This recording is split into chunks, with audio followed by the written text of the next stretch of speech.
Supongo que mi historia es la misma de todos. A lo largo de los años no he estado seguro de mis opciones profesionales. Siempre he tratado de encontrar lo que quería hacer en el futuro, antes de que fuera demasiado tarde. Probé algunas cosas, pero ninguna funcionó bien.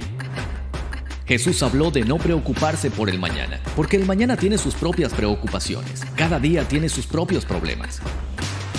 Pero avanzando hasta el día de hoy, todos a mi alrededor me conocen por hacer cine, fotografía y modelaje. No fue algo que pasó de la noche a la mañana. Sentí como si Dios me hubiera abierto los ojos a estas cosas, porque sabía que yo era el adecuado para ellas. Cuando era más joven, solía compararme con los demás. Me preguntaba por qué no me iba tan bien como a ellos o por qué no estaba en la posición en la que ellos estaban. Y cuando me di cuenta de eso y empecé a vivirlo, supe que podía ser ejemplo y ayudar a moldear una sociedad más positiva y con identidad clara. ¿Sabes quién te puede dar una verdadera identidad?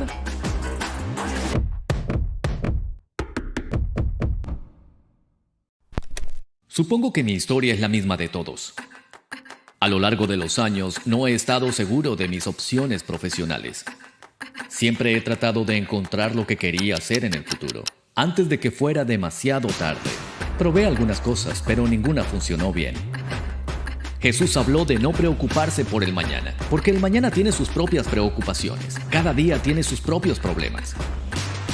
Pero avanzando hasta el día de hoy, todos a mi alrededor me conocen por hacer cine, fotografía y modelaje. No fue algo que pasó de la noche a la mañana.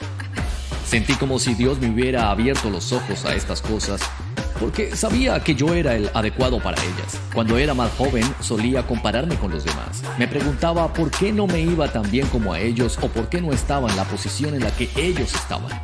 Y cuando me di cuenta de eso y empecé a vivirlo, supe que podía ser ejemplo y ayudar a moldear una sociedad más positiva y con identidad clara. ¿Sabes quién te puede dar una verdadera identidad?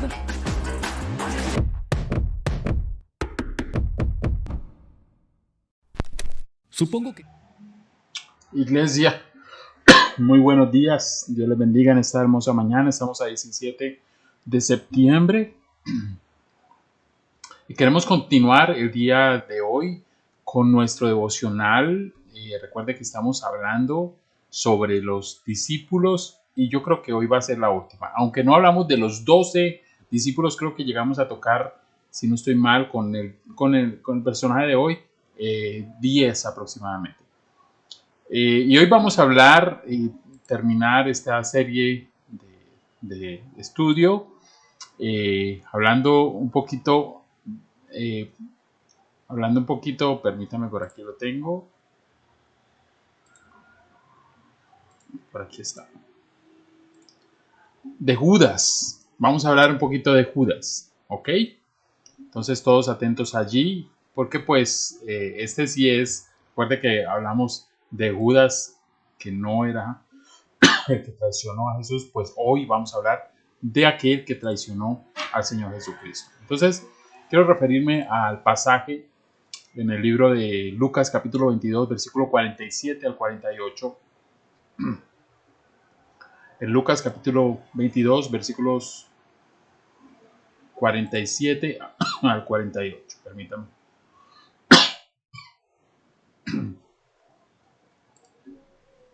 Lo tengo por aquí. Dice la palabra de Dios allí: mientras él aún hablaba, se presentó una turba, y el que se llamaba Judas, uno de los 12, iba al frente de ellos y se acercó hasta Jesús para besar. Entonces Jesús le dijo: Judas, ¿con un beso entregas al Hijo del Hombre? Vamos a leerlo hasta allí. Amén. Y hablar un poquito de Judas allí. Hay que hablar, en la época de Jesús, el nombre de Judas era un nombre muy común. Nosotros vimos varios ejemplos. El significado del nombre es alabanza a Dios. Y por eso los padres del pueblo de Israel lo utilizaban tanto. Solo en el Nuevo Testamento aparecen 6 personajes con ese nombre. Jesús tenía un hermano que se llamaba Judas, que es el autor de la carta universal que encontramos en el Nuevo Testamento. El cristiano que recibió al temido perseguidor, Saulo, en su casa cuando quedó ciego en el camino a Damasco, también se llamaba Judas. Entonces, ¿qué fue lo que pasó con este nombre? Bueno, ya todos sabemos qué pasó, porque ya hoy casi usted no ve muy común que a un padre le ponga a su hijo Judas. Pasó por la historia uno que destruyó todo lo bueno, todo lo noble y todo lo positivo que el nombre podía tener. Un solo ser humano lo manchó de tal manera que nadie más quiere ser identificado como él. Judas formaba parte del grupo más cercano al Salvador. Según relata el apóstol Juan en su evangelio, un tiempo antes recibió el poder para echar demonios, para sanar enfermos, resucitar muertos. Y él recibió el mismo trato, de los demás, escuchó a las mismas palabras y se enteró de las mismas profecías que los otros. Estaba cerca de Jesús, escuchaba lo mismo que escucharon los otros 12, los otros 11, perdón. Cristo le lavó los pies, compartió con él el pan y el vino en la última cena. Pero cuando tomamos ciertas decisiones, como las tomó Judas, somos extremadamente tercos para reconocer el error. Y a pesar de todo, continuamos manchando nuestro nombre y también caminando hacia la muerte. Y con el paso y la mirada firme, aunque sospechemos el fin que nos espera. Cristo lo señala como traidor en el versículo que acabamos de leer. Lo señala como traidor, no con su nombre, no pronunciando su nombre, no señalando, sino con un gesto. El grupo de los discípulos no entendió lo que estaba sucediendo, pero Judas sí entendió y se sintió también descubierto y humillado. Y fue la combinación perfecta para que después de haber comido el bocado que Jesús le entregó, el enemigo de Dios entrara en él y lo tentara a tomar la última decisión fatal, la última decisión de traicionar a Cristo y también de su muerte. Obviamente que la decisión fue personal, como todas. El enemigo nos tienta, sabe cómo y cuándo, pero no puede decidir por nosotros. Judas decidió dar el siguiente paso. Bueno, y lo dio. Por haber salido, no escuchó el nuevo mandamiento que Cristo dio a sus seguidores, ni la promesa de su pronto regreso a la tierra, ni la del Consolador. Así que traicionar a Cristo es terrible, debe ser terrible, pero mucho más, y yo creo que aquí fue el gran error de Judas, mucho más es estar lejos de Él. Estar lejos de Cristo es mortal. Yo creo que cada uno de nosotros de alguna manera hemos traicionado a nuestro Salvador con una actitud o simplemente con un acto de desobediencia. Pero sabemos que nuestra esperanza, nuestra vida está en Cristo. Amén. Tenemos que decir, como lo dijo también uno de sus discípulos, ¿a quién más iremos? Solamente tú tienes palabras de vida eterna. Entonces, hablando un poquito de Jesús, hablando un poquito de Judas, hablamos un poquito de Judas, hablemos desde la perspectiva de Jesús. ¿Cómo duele la traición? Y más aún si viene de alguien en quien tú confiabas, alguien que tú considerabas un amigo. Yo no sé si usted alguna vez ha sufrido algún tipo de traición y de qué manera la vivió, pero es terrible. Jesús conoce el dolor de la traición. Él fue traicionado por uno de sus amigos. Bueno, por uno, no, por Pedro también fue traicionado. No de la misma manera. Perdón. Hay un salmo que expresa con claridad la manera profética de lo que el Señor Jesucristo vivió. Está en el Salmo capítulo 41, versículos del 7 al 9. Permítame y lo buscamos por aquí para proyectárselos. Salmo capítulo 41, versículos del 7 al 9. Y dice allí la palabra de Dios: reunidos murmuran contra mí, todos los que me aborrecen contra mí piensan mal, diciendo de mí, cosa pestilencial se ha apoderado de él. y el que cayó en cama no volverá a levantarse. Aún el hombre de mi paz, en quien yo confiaba, el que de mi pan comía, alzó contra mí el calcañar. Entonces, el salmista nos deja ver allí y también vemos allí algo profético de lo que iba a experimentar nuestro Señor Jesucristo. El dolor de la traición es real, pero también es real el consuelo que Dios nos da. El Señor conoce ese dolor, por eso podemos confiar en su consuelo eterno. Pablo también expresa en los Tesalonicenses, dice que cuando nuestro Señor Jesucristo mismo y Dios Padre, que nos amó y por su gracia nos dio consuelo eterno y una buena esperanza, los anime y les fortalezca el corazón para que tanto en palabra como en obra hagan todo lo que sea bueno. Tenemos que decirlo, la traición de donde venga, duele mucho. El dolor nos paraliza, nos desorienta, nos llena de temores y de dudas. No lo dejemos anidar en nuestro corazón. Eso ya es decisión de cada persona.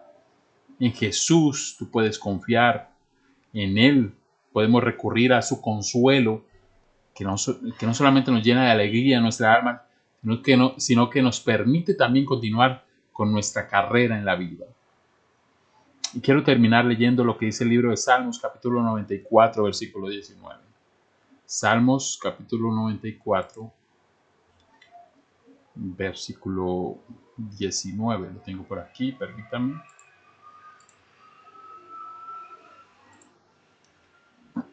Dice allí la palabra: en la multitud de mis pensamientos, dentro de mí, tus consolaciones alegraban mi alma. En la multitud de mis pensamientos, dentro de mí, tus consolaciones alegraban mi alma. Y es la esperanza que tenemos en esta mañana, que lo que pueda alegrar tu alma, que quien pueda traer la paz, la alegría, devolverte ese gozo, pues sean los pensamientos en Cristo Jesús, los pensamientos en medio de la angustia, el consuelo que viene de parte de Dios a través de esa palabra.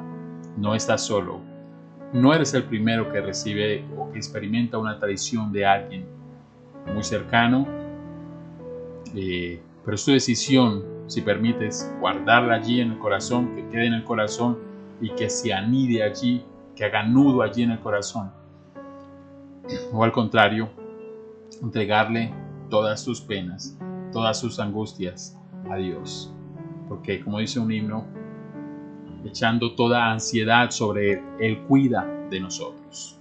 Amén. Quiero invitarle que por favor usted cierre sus ojos. Y bueno, hoy hemos terminado esta serie de los discípulos del Señor Jesucristo. Vimos hombres comunes y corrientes, con muchos errores, así como usted los tiene y así como yo los tengo, con muchísimos errores, pero personas dispuestas que a pesar de sus errores estuvieron allí. Y aprendimos de sus errores, pero también aprendimos que gracias a su disposición y gracias a estar allí esperando al Señor Jesucristo, tener una esperanza en el Señor Jesucristo, ellos pudieron lograr redimir todo aquello malo que hubieran hecho. Entonces, quiero que por favor usted cierre sus ojos por un instante y ore conmigo. Padre, gracias. Gracias por esta enseñanza. Gracias por mostrarnos, Señor Dios. Tú eres bueno, tú eres maravilloso. Nos enseñas, Señor, a través de tu palabra, cada una de las características que tenía, Señor, tus discípulos. Y hoy estamos alegres y contentos porque sabemos, Señor Dios, que seguimos tus pasos con nuestros errores, con nuestras fallas. Muchas veces como Judas hemos traicionado, muchas veces como Pedro te hemos negado, Señor Dios. Hemos vuelto a nuestras redes, Señor Dios, olvidándonos del propósito que tú tienes. Pero siempre has estado allí, Señor Dios. Siempre, Señor Dios, para darnos una segunda oportunidad. Te amamos y estamos agradecidos, Señor. Gracias porque tú eres bueno, Señor Dios, y porque para siempre es tu misericordia. Hoy queremos adorarte y hoy queremos exaltarte con esta canción.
Amén, iglesia. Iglesia, queremos recordarle esta noche importantísimo. Iniciamos el primer curso del Instituto Casa Manantial con Cristología 1. Le recuerdo, este curso es gratis, pero usted debe inscribirse. Así que si desea ver el curso, pues escríbanos. Yo le mando el enlace, usted se inscribe, recibe material, recibe el link para que pueda ingresar a la clase. Y pues obviamente participa allí. La idea es que usted pueda, como un estudiante juicioso, allí estar aplicado y obviamente recibir este hermoso curso que yo sé que va a ser de bendición y de mucha edificación para cada uno de nosotros. Así que todavía están a tiempo. Esta noche a las 7:30 iniciamos con Cristología 1. Todos atentos. Muchas bendiciones, iglesia, y recuerden, este domingo 10 de la mañana desde el Hotel La Serranía estaremos transmitiendo. Si puede asistir, hágalo con los protocolos de bioseguridad, o si desea verlo desde su casa, también lo puede hacer. Muchas bendiciones, un abrazo a todos. Chao, chao.